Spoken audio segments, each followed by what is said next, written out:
friends, welcome to Kannan Info Tamil. நம்ம இன்னைக்கு என்ன டாபிக் பார்க்க போறோம் அப்படின்னா 4 முக்கியமான டிஃபென்ஸ் அப்டேட் இந்த வீடியோல பார்க்க போறோம். முதல் defence update, line of actual control பகுதியில பெரும் அளவுல டேங்குகள் மற்றும் வீரர்களை எந்நேரமும் நிலைநிறுத்துவதற்கு மிகப்பெரிய அளவுல இன்ஃப்ராஸ்ட்ரக்சர் டெவலப்மெண்ட் வேலைகளை இந்தியா செஞ்சு வந்துகிட்டு இருக்காங்க.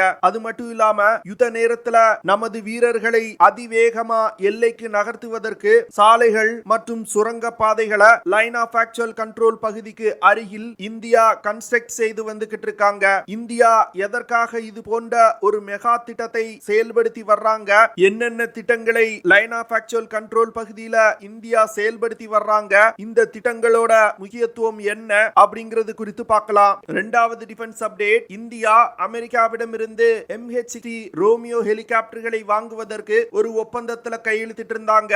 இந்த ஒப்பந்தத்தின்படி முதல் 3 ஹெலிகாப்டர்களை அமெரிக்கா சப்ளை செஞ்சிருக்காங்க. இந்த ஹெலிகாப்டர்களை இந்தியா எதற்காக வாங்கியிருக்காங்க, MH-60 ரோமியோ ஹெலிகாப்டரோட சிறப்பு அம்சங்கள் என்ன அப்படிங்கிறது குறித்து பார்க்கலாம். மூன்றாவது டிஃபென்ஸ் அப்டேட், இந்தியா தொடர்ந்து தன்னுடைய ஏர் டிஃபென்ஸ் கேப்பபிலிட்டியை அதிகரிச்சு வர்றாங்க.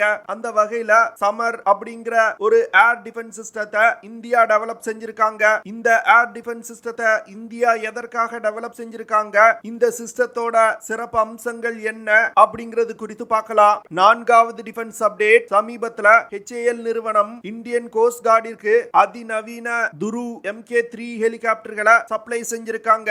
இந்த துரு ஹெலிகாப்டர்களை கோஸ்ட் கார்டு எதற்காக பயன்படுத்த போறாங்க, இந்த ஹெலிகாப்டரோட சிறப்பு அம்சங்கள் என்ன அப்படிங்கிறது குறித்து நம்ம டீடைலா இந்த வீடியோல பார்க்கலாம். நம்ம சேனல்ல டிஃபென்ஸ் ரிலேட்டடா தினம் ஒரு வீடியோ பப்ளிஷ் பண்ணிட்டு இருக்கோம். உங்களுக்கு டிஃபென்ஸ் ரிலேட்டடான செய்திகளை உடனுக்குடன் தெரிஞ்சுக்கணும்னா நம்ம சேனலை சப்ஸ்கிரைப் பண்ணி சப்போர்ட் பண்ணுங்க.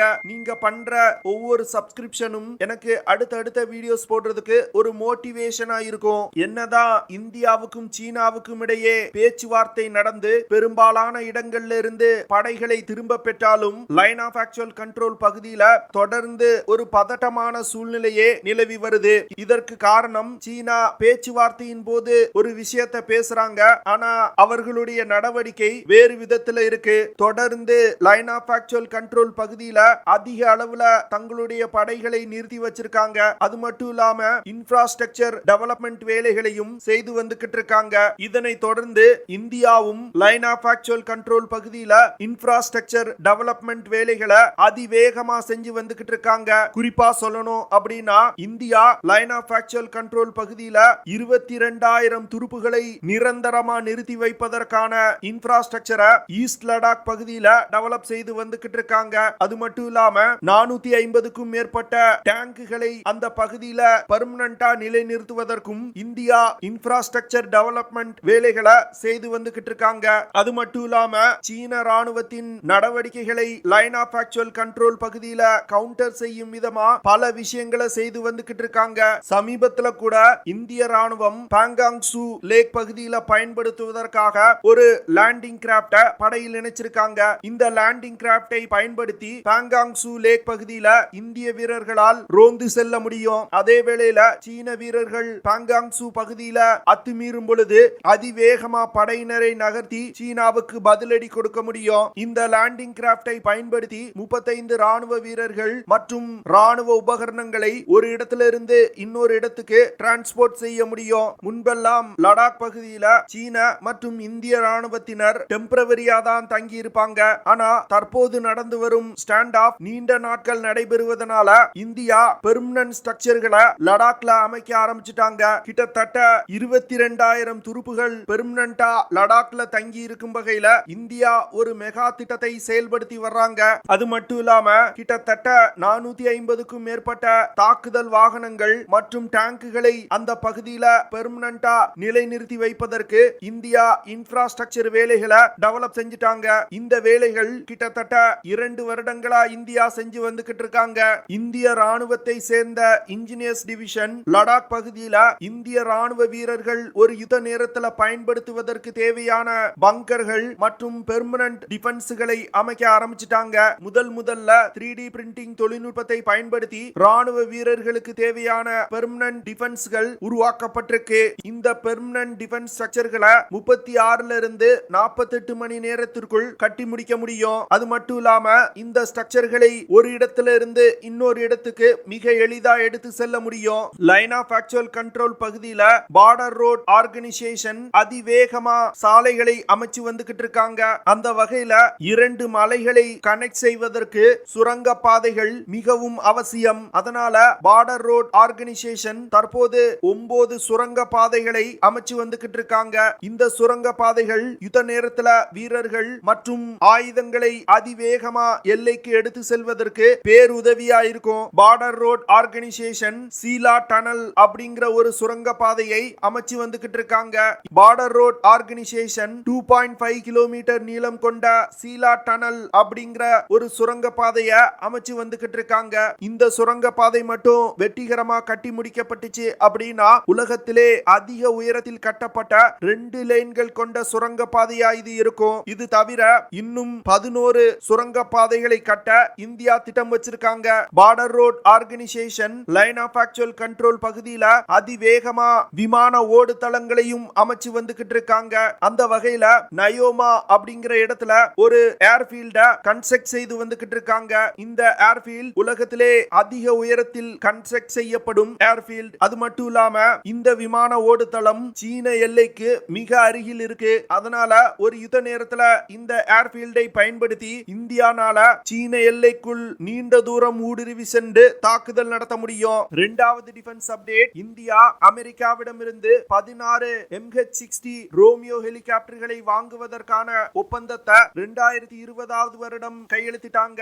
இந்த ஒப்பந்தம் கிட்டத்தட்ட 2.6 பில்லியன் அமெரிக்க டாலர் மதிப்புடையது. இந்த ஒப்பந்தத்தின்படி அமெரிக்காவின் லாக்ஹீட் மார்ட்டின் நிறுவனம் 2025 வருடத்துக்குள் இந்தியாவிற்கு 16 MH-60 ரோமியோ ஹெலிகாப்டர்களை சப்ளை செய்யணும். இதனை தொடர்ந்து லாக்ஹீட் மார்ட்டின் நிறுவனம் 16 ஹெலிகாப்டர்கள்ல முதல் 3 ஹெலிகாப்டர்களை இந்தியாவிற்கு டெலிவரி செஞ்சிருக்காங்க. இந்த ஹெலிகாப்டர்கள் அமெரிக்காவின் சாண்டியாகோ நகரில் வைத்து இந்திய கடற்படையிடம் ஒப்படைக்கப்பட்டிருக்கு. இந்திய கடற்படையிடம் இந்த 3 ஹெலிகாப்டர்களும் ஒப்படைக்கப்பட்டாலும் இன்னும் சில நாட்களுக்கு இந்த ஹெலிகாப்டர்கள் சாண்டியாகோ கடற்படை தளத்துல நிலைநிறுத்தப்பட்டிருக்கும். இந்த கடற்படை தளத்துல இந்திய வீரர்கள் இந்த புதிய 3 ஹெலிகாப்டர்களை பயன்படுத்தி பயிற்சி எடுக்க உள்ளாங்க.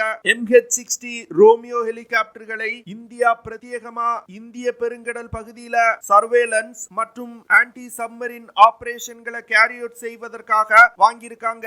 இந்த ஹெலிகாப்டர்கள் அதிநவீன தொழில்நுட்பம் கொண்டது. MH-60 ரோமியோ ஹெலிகாப்டர்னால அதிகபட்சமா 10,400 கிலோகிராம் எடையை சுமந்து கொண்டு பறக்க முடியும். இந்த ஹெலிகாப்டர்னால அதிகபட்சமா 270 கிலோமீட்டர் பெர் ஹார் வேகத்துல பறக்க முடியும். MH-60 ரோமியோ ஹெலிகாப்டர்னால 3700 மீட்டர் உயரத்தில் பறக்க முடியும். MH-60 ரோமியோ ஹெலிகாப்டர்களை பயன்படுத்தி ஆன்டி சப்மரின் ஆபரேஷன்களை கேரி அவுட் செய்வதற்கு பலவிதமான ஆயுதங்கள் இணைக்கப்பட்டிருக்கு. குறிப்பா சொல்லணும் அப்படின்னா MH-60 ரோமியோ ஹெலிகாப்டர்னால 2 மார்க் 46 டார்பிடோக்களை எடுத்து செல்ல முடியும். அது மட்டும் இல்லாம 4 AGM-114 ஹெல்ஃபயர் மிசைல்களையும் இந்த ஹெலிகாப்டர்ல எடுத்து சென்று தாக்குதல் நடத்த முடியும். இது தவிர AGM-119 பென்குயின் மிசைல்களையும் இந்த ஹெலிகாப்டர்ல எடுத்து செல்ல முடியும். கப்பல்கள் மீது தாக்குதல் நடத்துவதற்கு அட்வான்ஸ் பிரிசிஷன் கில்லிங் வெப்பன் சிஸ்டமும் இந்த ஹெலிகாப்டர்ல இணைக்கப்பட்டிருக்கு. குறைவான தூரத்துல உள்ள இலக்குகளை தாக்குவதற்கு MK-44 30mm Kannan இணைக்கப்பட்டிருக்கு. இது போன்ற பல சிஸ்டங்கள் இந்த ஹெலிகாப்டர்ல இணைக்கப்பட்டிருக்கு. இதன் காரணமாக தான் இந்திய கடற்படை இந்த MH-60 ரோமியோ ஹெலிகாப்டர்களை தன்னுடைய படையில் இணைக்கிறாங்க. மூன்றாவது டிஃபென்ஸ் அப்டேட், இந்திய விமானப்படை சமீபத்துல 2 வேரியன்ட் சமர் ஏர் டிஃபென்ஸ் சிஸ்டங்களை டிப்ளாய் செஞ்சிருக்காங்க. இந்த சமர் ஏர் டிஃபென்ஸ் சிஸ்டத்தை இந்திய விமானப்படையின் BDR நிறுவனம் மற்றும் சமர் பிளவர் டெக் இண்டஸ்ட்ரி மற்றும் யாமசோக்கி டெங்கி அப்படிங்கிற 3 நிறுவனங்களும் இணைந்து டெவலப் செஞ்சிருக்காங்க. இந்த Samar short range air defence சிஸ்டத்தை ரஷ்யாவின் விம்பல் R-73 மற்றும் R-27 ஏர் டு ஏர் மிசைல்களை மாடிஃபை செஞ்சு இந்தியா டெவலப் செஞ்சிருக்காங்க. சமர் ஏர் டிஃபென்ஸ் சிஸ்டத்துல சமர் ஃபர்ஸ்ட் வேரியன்ட் மற்றும் சமர் செகண்ட் வேரியன்ட் அப்படின்னு 2 வேரியன்ட்கள் இருக்கு. இதுல Samar first variant ZIL-131 6x6 ட்ரக்ல மவுண்ட் செய்யப்பட்டிருக்கும். ஒரு ட்ரக்ல 2 R-73E short range infrared homing homing மிசைல்கள் பொருத்தப்பட்டிருக்கும். இந்த மிசைல்ல எலக்ட்ரோ ஆப்டிக் சிஸ்டங்களும் இணைக்கப்பட்டிருக்கும். இந்த சமர் 1 வேரியன்ட்னால 10 முதல் 12 கிலோமீட்டர் தூரத்துல பறக்கக்கூடிய ஏரியல் டார்கெட்டை மிக துல்லியமா தாக்க முடியும். இந்த மிசைல்களை ஒரே நேரத்துல அதிக எண்ணிக்கையிலும் ஃபயர் பண்ண முடியும். சிங்கிள் மிசைலையும் ஃபயர் பண்ண முடியும். சமர் 1 ஏர் டிஃபென்ஸ் சிஸ்டம் இதுவரைக்கும் 17 முறை வெற்றிகரமா சோதிக்கப்பட்டிருக்கு. அடுத்து சமர் ஏர் டிஃபென்ஸ் சிஸ்டத்தோட செகண்ட் வேரியன்ட்ல ரஷ்ய தயாரிப்பு R-27 ET-1 medium range infrared homing missile பயன்படுத்தப்பட்டிருக்கு. சமர் செகண்ட் வேரியன்ட்ல 2 R-27 மிசைல்களை BEML டாரஸ் T-815 8x8 ட்ரக்ல மவுண்ட் செஞ்சிருக்காங்க. சமர் செகண்ட் வேரியன்ட்னால 20 கிலோமீட்டர் தூரத்தில் உள்ள ஏரியல் டார்கெட்டை மிக துல்லியமா தாக்க முடியும். இந்திய விமானப்படையிடம் இதுவரைக்கும் 4500 R-73 மிசைல்கள் பயன்பாட்டில் இருந்து வருது. அது மட்டும் இல்லாம நூற்றுக்கணக்கான R-27 மிசைல்கள் இந்திய விமானப்படையிடம் உள்ளது. இந்த மிசைல்களை மாடிஃபை செய்து சமர் ஏர் டிஃபென்ஸ் சிஸ்டங்கள்ல பயன்படுத்த இந்திய விமானப்படை திட்டமிட்டிருக்காங்க. Samar air defence system Akash, Spyder மற்றும் VLSR சாம் ஏர் டிஃபென்ஸ் சிஸ்டங்களோடு இணைத்து இந்திய விமானப்படை பயன்படுத்த போறாங்க. சமர் ஏர் டிஃபென்ஸ் சிஸ்டம் மிகவும் விலை குறைவானது, ஆனா மிக அதிக செயல்திறன் கொண்டது. அதனால இந்த ஏர் டிஃபென்ஸ் சிஸ்டங்களை இந்தியா வெளிநாடுகளுக்கும் ஏற்றுமதி செய்வதற்கு திட்டம் வச்சிருக்காங்க. நான்காவது defence update, Indian cost card HAL நிறுவனத்திடம் 16 துரு MK3 ஹெலிகாப்டருக்கான ஆர்டரை 2017 வருடம் கொடுத்தாங்க. இந்த ஆர்டரோட இறுதி ஹெலிகாப்டரை சில நாட்களுக்கு முன்பு HAL இந்தியன் கோஸ்ட் கார்டிடம் ஒப்படைச்சாங்க. இந்த ஹெலிகாப்டர்களை பயன்படுத்தி இந்தியன் கோஸ்ட் கார்டு சர்வேலன்ஸ் மற்றும் ரெகானசன்ஸ் ஆபரேஷன்களை கேரி அவுட் செய்ய போறாங்க. இதனை தொடர்ந்து இந்தியன் கோஸ்ட் கார்டு இன்னும் அதிகமா 9 ஹெலிகாப்டருக்கான புதிய ஆர்டரை HAL நிறுவனத்திற்கு கொடுத்திருக்காங்க. துரு MK3 ஹெலிகாப்டர்கள் உள்நாட்டிலே தயாரிக்கப்பட்ட ஒரு அதிநவீன ஹெலிகாப்டர். இந்த ஹெலிகாப்டர் அட்வான்ஸ் லைட் ஹெலிகாப்டரோட ஒரு நேவல் வெர்ஷன். இதுவரைக்கும் இந்தியா 330 ALH ஹெலிகாப்டர்களை தயாரிச்சிருக்காங்க. துரு MK3 ஹெலிகாப்டரை வெளிநாடுகளுக்கு ஏற்றுமதி செய்வதற்கும் இந்தியா முயற்சி செய்து வந்துகிட்டு இருக்காங்க.